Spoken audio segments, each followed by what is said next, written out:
Now, if you've been watching the previous video, you'll know that this is the case from the 110-year-old flute that I'm repairing, but the case needs a bit of work. I think it's a very good condition considering its age, but it's not fit for use. So we'll fix it up.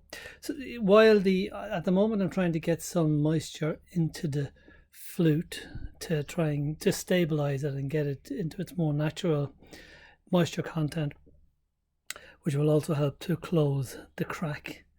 And when the crack closes a bit, then I'll be able to glue that. But in the meantime, let's try and get this case back fixed. You can see the age in the case also, because this is this here, you can see, let me just move that. This here you can see is actually animal glue, which was used in the past, probably up to about 60 years ago, to the mid 20th century. That's the kind of glue. And then of course nowadays we use PVA. It goes very brittle, the glue, and you can see it's cracked, and that may have part of the reason why the ends fell off. The ends on the lid are also loose.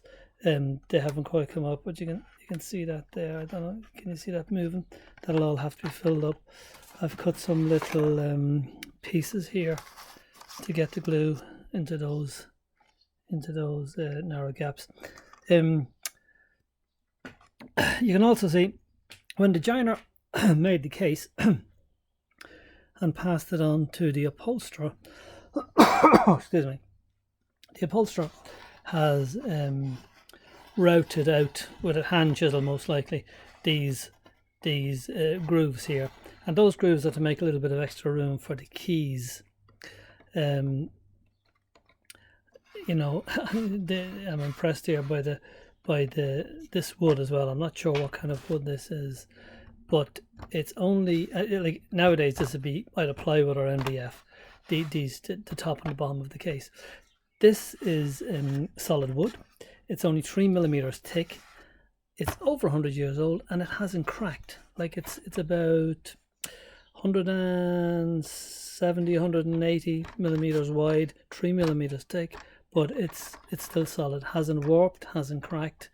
Now it is very, very dry, and I'm guessing it was dry before it was used, but it's in excellent condition.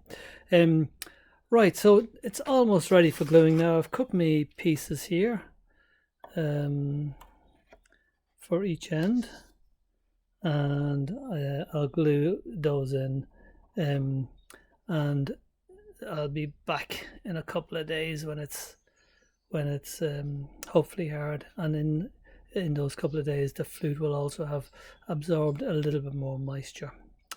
That's it for now.